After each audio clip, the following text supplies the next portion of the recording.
At Secretary Rex, narinig niyo ba yung nangyari sa Zamboanga? Nabasa ko lang po sa Facebook, no? Video showing isang congressman na lumuhod po begging sa regional director ng DSWD sa Region 9 na matuloy po ang kanyang payout. Isang kongresista rin po ito. Nandito yata siya. Nandito ba siya? Ayun, na sabi niya, ipaparating raw niya sa komite ang kanyang reklamo, no? So gusto lang nating malaman kung anong totoong nangyari dito, kung hindi mo ba naging selective ang pagpili ng mga beneficiaries. O kailangan pa bang magmakaawa si Congressman Olaso para mabayaran po ang payout, scheduled payout. Nagwawala na po, nagrarally na yung mga tao doon, nagmamakaawa para matuloy po yung payout. Kung qualified naman po sana, ang pakiusap ko naman sana, Secretary Rex, ay maging fair lang po tayo. Sinabi niyo na po na hindi po kayo magiging selective dito sa mag-identify ng beneficiaries. Bakit po na hindi natuloy po ito at na-hold nga, ika nga. I am sure hindi lang po ito nangyayari sa Zamboanga. Mas marami pa pong lugar na nangyayari rin po ito na hindi natutuloy yung payout. Ano ho ba ang totoong rason dito kung hindi ho ba naging selective ang inyong opisina sa pagpili? Kung bakit kailangan pang magmakaawa ng isang kongresista para matuloy po yung payout sa mga intended indigent beneficiaries? Madam Chair, una po sa lahat, hindi ho naging selective ang departamento natin. Ang mga social worker ho natin ang sumusuri niyan. Pagka nagbigay ho ang kongresista o ang kahit na sinong partner na ng referral list, binevet ho natin mabuti yon. Lahat ho naman maraming nagre-refer. That time, si Congressman Olaso submitted the list and a couple of days before his supposed payout, sinabi na ho namin sa kanya na hindi pa ho kami ready mag-payout at hindi pa ho tapos yung pagsusuri ng listahan na yon. We have to be careful. But we also assured him, at alam niya ho yon, we assured him na hindi magaganap yung payout na yon, pero hindi ibig sabihin na hindi magpe-payout. Tinatapos lang ho natin yung pagsusuri at pag-vet ng listahan. That's our conversation with him and he even acknowledged that. Kaya nga sinabi namin, wala naman hong nakaschedule na payout that day. Actually, he's here together with Mayor Beng Climaco. They're all here to complain.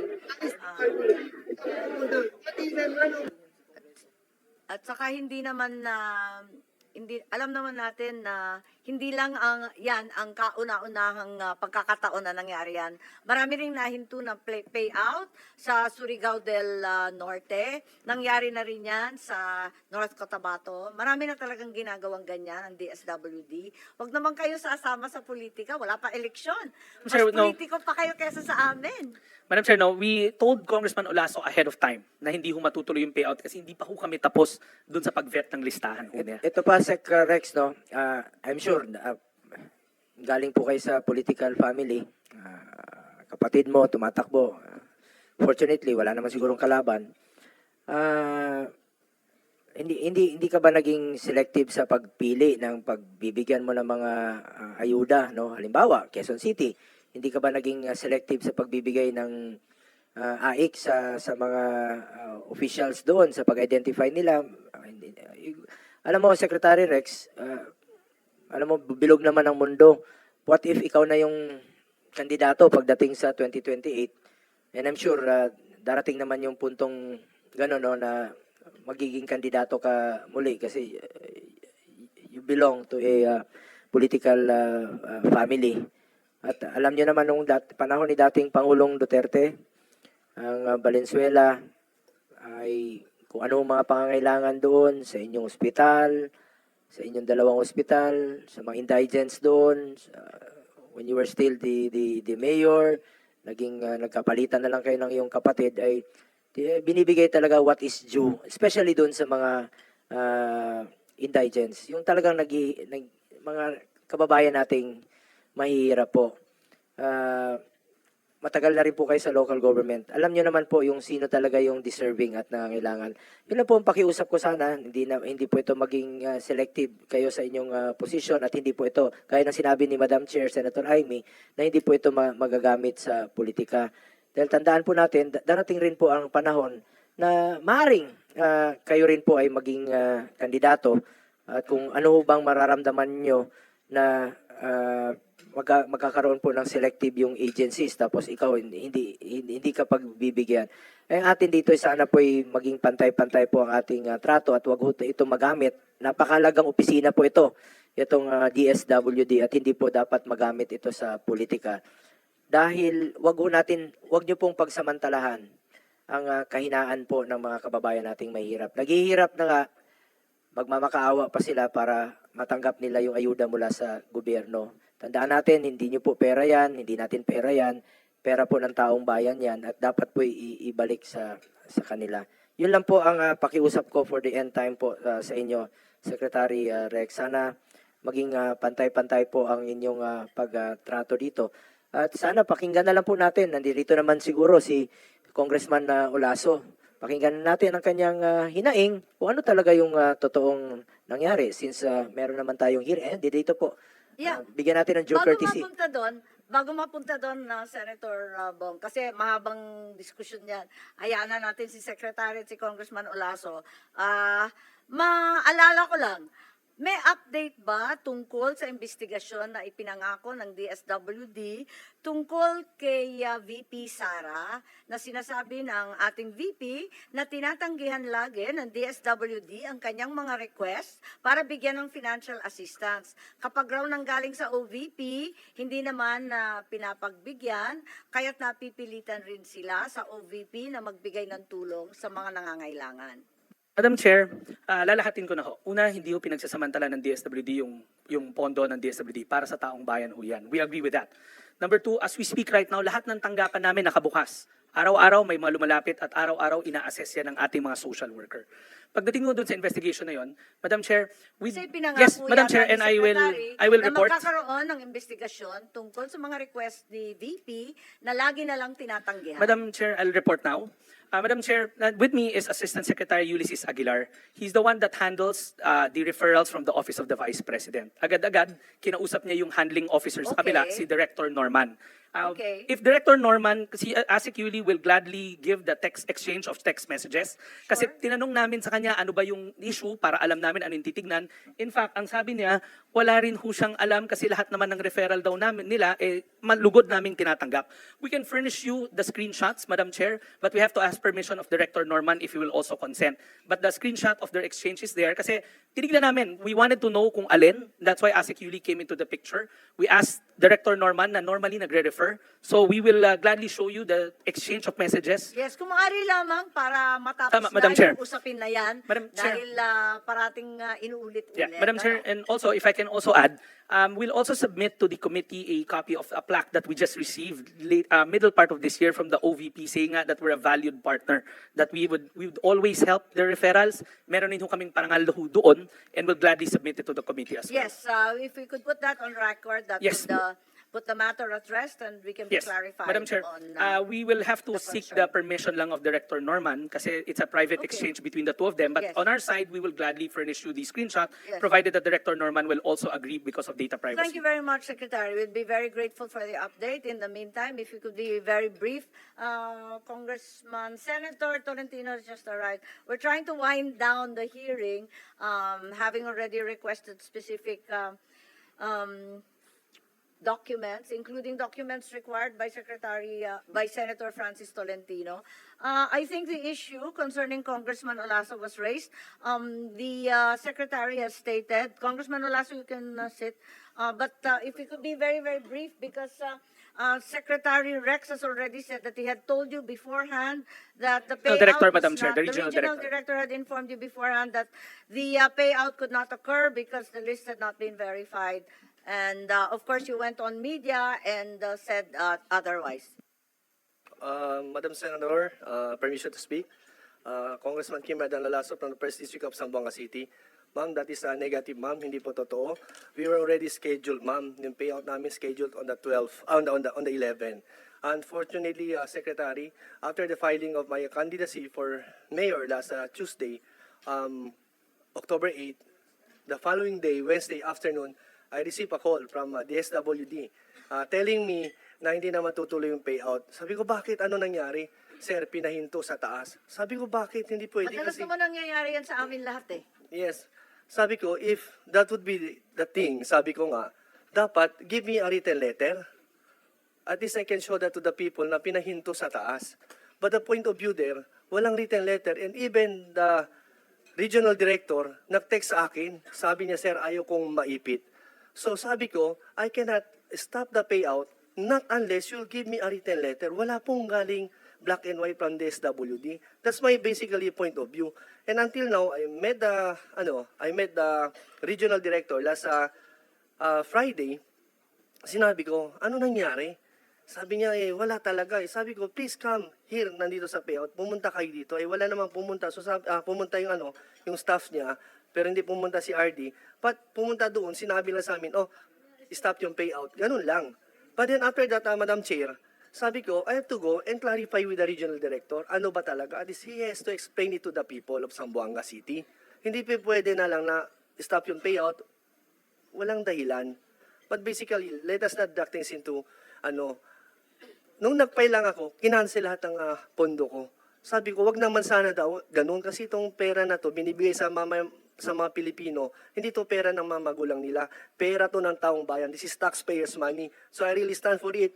And that's my thing. Hindi pa pwede iwanan natin yung taong bayan ng ganun. Because that is the program of our beloved President Bongbong Marcos and our Speaker of the House, Martin Romualdez, na dapat lahat ng naiiwan matutulungan dito sa bagong Pilipinas. Pero sa ganitong nangyari, hindi po tayo masaya, Secretary. And that's not true na sinabi niyo kanina na you informed me earlier na hindi ready yung payouts. Nandito na, sir, ready na. We posted on Facebook. That is already 3 weeks ago. We posted it. Ready na. More than 12,000 payouts. Pinakancel lahat. Bakit po ginaganon ako? Porket wala akong tatay, congressman o senator. I'm an OFW. Hindi po ako, I'm not, sabihin ko sa and hindi ako veteranong politician. I'm just new here. As you know, we're former colleagues in Congress. I'm a ship captain, OFW ako. But my heart belongs to the people. I want to serve the people of Zamboanga. Sana, Secretary, my colleague, tulungan mo ako dito. Madam Thank you. Chair, again, let me just state for the record, wala hong pondo ang congressman. Yung sinabing pondo ko, wala hong pondo ang congressman. These are department disbursed funds. As we speak right now, lahat ng opisina namin, anybody that walks into our office, pinoprocess ko yan. Now, that referral list that's given to us, I'll get it from Congressman Olaso right now. We'll look into it again. I'll talk to the regional director na kausap niya, who happens to be a career social worker. Nandiyan na ho siya, matagal na. Give me the list, I'll talk to the regional director. Then if he says that the list is clean and it's ready for to be paid out, kasi talagang kailangan, then we'll pay it out. Secretary, ang problema dyan, yan din ang sabi ninyo last year. Kaya si Senator Bongo nagdududa na rin eh. Madam Chair, in the last hearing, I told the good senator, I think there's a miscommunication between his office and our office. The original list that they gave Madam us, Chair. which we can give back, is a list of LGUs, not end beneficiaries. Binalik ho namin yun at sinabi namin hindi ho itong mga beneficiaries, kundi mga local government units ho to.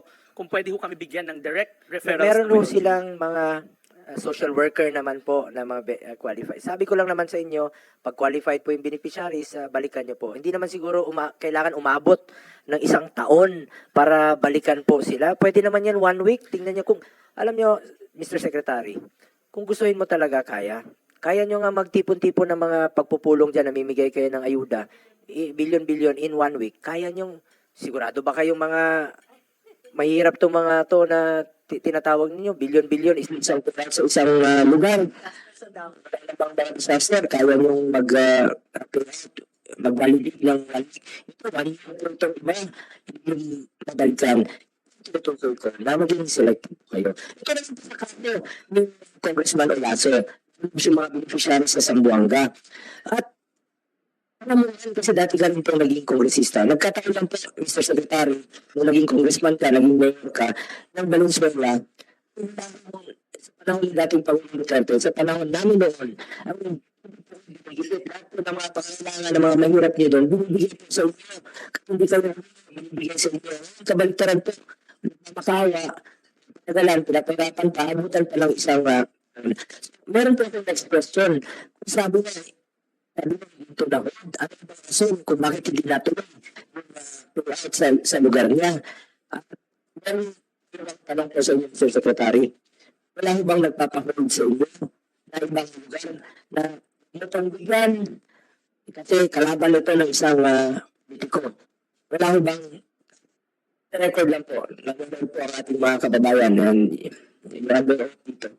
Wala bang nagmawal sa inyo, pigilan o nag-hold kahit kailan po sa mga nakaraang buwan na naging secretary kayo ng Department of Social Welfare and Development, habang nag-hold sa inyo na huwag mo itong bigyan, stop mo ng payout kasi nakakalaban po yan. Wala bang ganong instance sa Mr. Secretary? Madam Chair, let me reiterate. Sagot lang po. Wala bang nag-hold sa inyo kahit kailan? Yung sa IXO, hindi ko ako ang pinipili sa mga diplomata. Tanong ko na, hindi tayo nagpapamahal sa mga pamahaman. Wala nagpahal sa inyo kahit kailan. Madam Chair, wala naman yung may punto. Tapos ng Presidente, lahat tulungan. So wala pag nangangailangan bang instance o incidente na hold yung payout sa inyo dahil kalaban po ito at hindi ito kakampi. Madam Chair, basta nangangailangan, tingin Naman sagot ng categorical. kasi, Madam Chair, hindi ito po ibigay sa amin ang listahan ng isang stakeholder. Ito po, Mr. Secretary, alam din yung totoo. At tinatago niya yung katotohanan. Huwag na tayo mag-ikot-ikot dito. Galing rin po ako dyan sa Executive Department. Alam natin yung totoo. Huwag mo natin pagsamantalaan yung mga kababayan nating mahirap. Huwag mo natin pagsamantalaan. Huwag mo pagsamantalaan habang nandiyan kayo sa DSWD. Ang kailangan ko ng mga kababayan nating mahirap. Ibang yung sa kanila. 2,000 pesos pagkakaigit pa sa halda, pipigla pa, magmamakaawa pa sa uro para mabigay lang po. Yun naman talagang totoo. Yun naman talagang totoo. Bigyan lang tayo sa totoo. Hindi tayo magkakamali. Pagputot lang tayo sa katotohanan. Dito na, nagkataon, dito si Congressman Olaso. Naalala ko lang yung video. Buti na lang po, gusto niya talagang isang video sa ating chairperson na si Senator Army. Ang kanyang hinaing. Isa lang po ito sa mga nangyayari na pagsasamantalahan po yung ating mga kababayang mahirap. Yun ang purpose. Nakikiusap lang po ako for the end time sa inyo.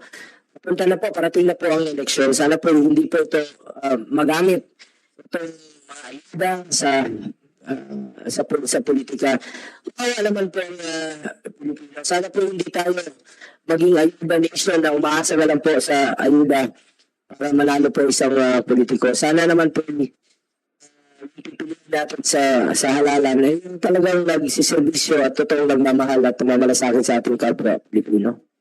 Huwag po sana magamit ito na yan po ang definitely sa susunod na buwan. Ganun po ang mangyayari.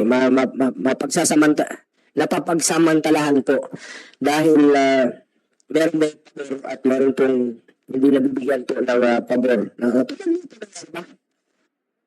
Naku, yung tadya na yung tao. Tumamakaya na yung video. Kung gusto na na po magpakita ng video. Kaya again, sa may assurance, I'll talk to the regional director na kausap ni Congressman Olaso to flesh out the matter.